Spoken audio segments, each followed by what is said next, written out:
अस्सलाम वालेकुम मेरे पाकिस्तानियों, मैं हूं एडवोकेट अतीक रहमान सिद्दीकी और आप देख रहे हैं ज़रबे कलंदर।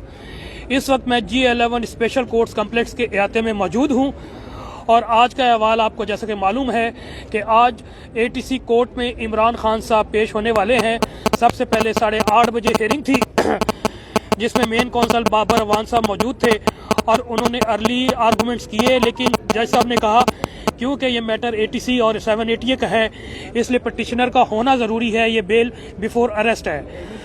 मुख्तसर आर्गूमेंट्स के बाद 12 बजे का टाइम रखा गया। बाबर अवान साहब ने अपने आर्गूमेंट्स में कहा कि मेरे क्लाइंट्स की जान को ख़तरा है, इसलिए वो नहीं है, क्योंकि लास्ट टाइम जो आप लोगों ने सिक्योरिटी प्रोवाइड की थी G11 के अराउंड और स्पेशल कोर्ट्स में वो नाकाफ़ी थी, बल्कि वनरेबल थी, उनकी लाइफ कोई सिक्योरिटी नहीं थी, ना प्रॉपर उनको एंट्री दी गई थी। उन्होंने अपने ख़तरात का इजहार किया, अंदेशा का इजहार किया कि उनकी जान को ख़तरा है, इसलिए फुल प्रूफ सिक्योरिटी दी जाए। इस पर जस्टिस जवाद हसन जो ATC के जज हैं उन्होंने अहकाम जारी किए कि बाबर अवान साहब एक जो भी लिस्ट प्रोवाइड करेंगे उन वकला को और उन लोगों को एंट्री की इजाज़त होगी।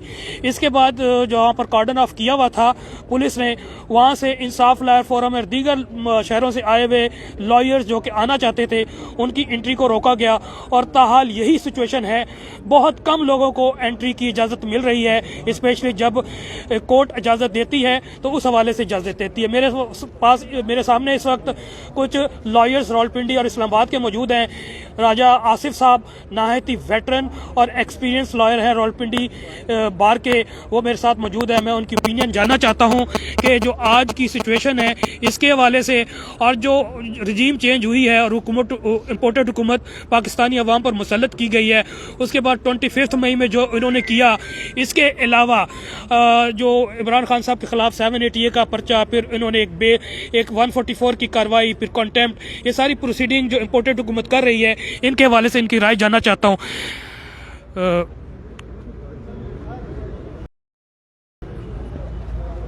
जी अस्सलाम वालेकुम आसिफ भाई, आपको मैं खुश आमदीद कहता हूँ अपने चैनल में, और आप काइंडली जो है ना अपने ख्यालात का इजहार कीजिए। जो 9 अप्रैल के बाद पाकिस्तान के साथ और पाकिस्तान तहरीक इंसाफ और लॉ अबाइडिंग सिटीज़न के साथ जो नारवा और बेईमाना सलूक किया जा रहा है, खासकर 25 मई के इंसिडेंट और इसके बाद शहबाज गिल वाला इशू और ARY पे बैन किया, फिर इमरान खान साहब पे 780 जैसा पर्चा किया गया, आपका क्या ख्याल है कि ये दुरुस्त है या गैर आईनी और गैर कानूनी है? मैं समझता हूँ जी कि ये पाकिस्तान की कौम के साथ और पाकिस्तान के कानून के साथ खिलवाड़ है। ये एक पॉपुलरली इलेक्टेड गवर्नमेंट थी जिसको एक कंस्पिरेसी के तहत और एक फॉरेन कंस्पिरेसी के तहत इसको डिसलॉज किया गया और नो कॉन्फिडेंस को कामयाब किया गया। और इसके अलावा पंजाब में भी अपनी एक अजीब तरीके से हुकूमत लाई गई जिसको हाई कोर्ट ने भी और पंजाब के पार्लियामेंटेरियंस ने भी रिजेक्ट किया। अब पाकिस्तानी कौम ने भी, सुप्रीम कोर्ट ऑफ पाकिस्तान ने भी, अब जो पाकिस्तान की कौम है, जो आवाम है, वो इन हथकंडों से बखूबी वाकिफ़ हैं। ये एक पॉलिटिकल पॉइंट स्कोरिंग है, पॉलिटिकल वेंडेटा है और इसमें कोई सब्सटेंस नहीं है केसेस में। और मैं समझता हूँ कि ये बात उन्हें समझनी चाहिए पॉलिटिशियंस को कि जो पॉलिटिशियंस के खिलाफ ऐसे केसेस बनते हैं वो काउंटर प्रोडक्टिव होते हैं। खान साहब की पॉपुलैरिटी में बेपनाह इजाफा हो रहा है डे बाय डे, और ये चीज़ें ना ही इमरान खान साहब को और ना ही PTI को रोक सकती हैं, बल्कि ये उनके जुनून में इजाफा कर रही हैं। और ये जो प्रेजेंट केस है ये बिल्कुल मेलफ ID पे है, ठीक है, और सिक्योरिटी का भी इशू है। जज साहब को इस चीज़ पे भी तवज्जो देनी चाहिए थी कि पाकिस्तान में लॉ एंड ऑर्डर सिचुएशन कैसी है, स्पेशली इमरान खान साहब की लाइफ को बड़ा थ्रेट है। तो ये जो बाबर अवान साहब की रिक्वेस्ट थी इसको मानना चाहिए था। अच्छा, फर्दर मैं आपसे ये सवाल करना चाहता हूँ आसिफ भाई कि इसके बाद जो 17 जुलाई का जो इलेक्शन हुआ प्रोविंशियल असम्बली का, जिसमें 15 सीटें आउट ऑफ 20 सीट्स PDM के खिलाफ सिर्फ PTI ने जीती, अभी इलेक्शन होने जा रहे हैं 9 सीटों पे मेंबर नेशनल असम्बली के लिए और खान साहब तमाम 9 सीटों पे कॉन्टेस्ट कर रहे हैं।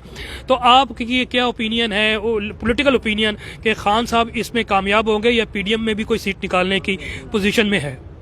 मेरा ख्याल है जी खान साहब is the most popular leader in the Pakistan और बेपनाह इनकी पॉपुलैरिटी है। तो मेरी तो उम्मीद ये है कि इंशाल्लाह ताला एक रिकॉर्ड सेट करेंगे और अल्लाह ताला के करम से اور پاکستانی عوام کی سپورٹ سے یہ 9 آؤٹ آف 9 لے کے جائیں گے. اور یہی وجہ ہے کہ یہ ساری جو اپوزیشن میں اتنی بکھلاہٹ ہے ان کی پاپولرٹی دیکھ کے, اور وہ اپنے پولیٹیکل جو ہے وینڈیٹا اور پولیٹیکل آپریشن کی طرف جا رہے ہیں. Thank you sir. بہت بہت شکریہ راجہ آصف صاحب. میرے ساتھ اعجاز کٹانہ صاحب ہیں راولپنڈی بار ایسوسی ایشن سے. ان کی بھی رائے جاننا چاہتا ہوں کہ جو 25 کو اور پھر اس کے علاوہ شہباز گل کے حوالے سے انہوں نے غیر آئینی اور غیر قانونی اسٹیپ امپورٹڈ حکومت نے لی, ان کا کیا خیال ہے اس بارے میں؟ جی السلام علیکم اعجاز کٹانہ صاحب. وعلیکم السلام. آپ اپنی رائے کا اظہار کیجیے گا جو 25 اور 9 اپریل کے بعد جو یہ امپورٹڈ حکومت غیر آئینی اور غیر قانونی اسٹیپ پی ٹی آئی کے خلاف اور عمران خان اور ان کے سپورٹرز اور لیڈرز کے خلاف لے رہی ہے, کیا یہ اس کو قابل مذمت نہیں قرار دیا جا سکتا؟ جی بالکل, یہ اسٹرانگلی میں اس کو کنڈیم کرتا ہوں. جس طرح یہ غیر آئینی اور غیر قانونی اقدامات کیے گئے تھے 25 مئی کے حوالے سے, جس طرح اس سے پہلے جو انٹرنیشنل کانسیپرنسی ہوئی اور اس میں ہمارے یہاں کے اور بیرونی اور اندرونی جو لوگ ملوث تھے انہوں نے کامیابی سے خان صاحب کی جو گورنمنٹ تھی اس کو پہلے گرایا, اور اس کے بعد جو 25 مئی کے حوالے سے کال دی گئی تھی اس کے اوپر جو ہمارا انٹیریئر منسٹر ہے اس نے بھرپور جو ہے وہ ظلم اور تشدد کیا, اور جو لوگ آئے ہوئے خواتین کے اوپر بھی اس نے ظلم کیا, بچوں کے اوپر بھی, خواتین بچے اور اس کے علاوہ جو شہری تھے ہمارے ان کے اوپر انہوں نے لاٹھی چارج کیا, اور جو آنسو گیس تھی وہ اس طرح کی صورتحال تھی جیسے یہ آکوپائڈ کشمیر ہے. تو یہ مقبوضہ کشمیر کی صورتحال جو تھی وہ 25 مئی کو جو حوالے سے جو تھی وہ اس طرح ہمیں لگ رہا تھا کہ جیسے آکوپائڈ کشمیر میں ہم رہ رہے ہیں. انٹرنیٹ کو بھی جو ہے وہ بین کر دیا گیا, پابندی لگائی گئی. میڈیا کے حوالے سے بھی جو ابھی بھی جو یہ بین لگایا گیا ہے ARY کے حوالے سے, اس کے اوپر بھی میں اسٹرانگلی کنڈیم کرتا ہوں, مذمت کرتا ہوں, چونکہ جو میڈیا ہے یہ آزاد ہونا چاہیے اور اس کو اپنا جو ویو ہے وہ پیش کرنے کا بھرپور موقع دیا جانا چاہیے. بہت شکریہ. جی تھینک یو ویری مچ اعجاز کٹانہ صاحب. جی ابھی خان صاحب پہنچنے والے ہیں, سیکیورٹی ٹائٹ کر دی گئی ہے. اس وقت احاطے میں پاکستان تحریک انصاف کے بے شمار لیڈران کو جو پرمیشن دی گئی ہے وہ احاطے میں اور کورٹ روم میں موجود ہیں, جس میں کنول شوذب صاحبہ بھی ہیں, علی نواز آوان صاحب بھی ہیں, اس کے علاوہ عمر ایوب صاحب, فیصل جاوید صاحب اور دیگر رہنما اس وقت اسپیشل کورٹس کے احاطے میں موجود ہیں اور کورٹس میں موجود ہیں.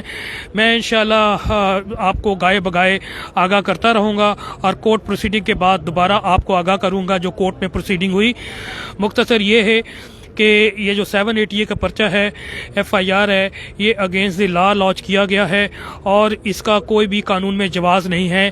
عمران خان جیسے کریکٹر جو 50 سال سے پاکستانی قوم کے دلوں میں آباد ہیں اور بستے ہیں, ان کا اس 780 کے بنانے سے صرف پاکستان میں ہی جگ ہنسائی نہیں ہوئی بلکہ پوری دنیا میں جگ ہنسائی ہوئی ہے, اور پوری دنیا انکلوڈنگ ڈفرینٹ ڈپلومیٹس اور یونائٹڈ نیشن نے بھی آواز اٹھائی ہے کہ پاکستان میں جو انسانی حقوق اور ایک ورلڈ لیول کا جو ایک لیڈر ہے اس کے خلاف ایک لفظ کہنے سے, جبکہ وہ لفظ بھی کوئی غیر قانونی نہیں ہے بلکہ ان کا مقصد یہی تھا کہ ہم قانونی ایکشن لیں گے, اس پہ 780 کا پرچہ بنا دینا, پھر کنٹینٹ آف کورٹ کی پروسیڈنگ شروع کر دینا, پھر 144 کی پروسیڈنگ کر دینا, یہ واضح طور پہ لگتا ہے کہ پاکستان واقعی ایک بنانا ریپبلک کی طرف بڑھ رہا ہے اور یہاں پر جمہوریت نہیں ہے اور آئین و قانون کی بالادستی سے زبانی کلامی اور کتابوں میں نظر آتی ہے, عملی طور پہ آئین و قانون کی بالادستی اس وقت موجود نہیں ہے.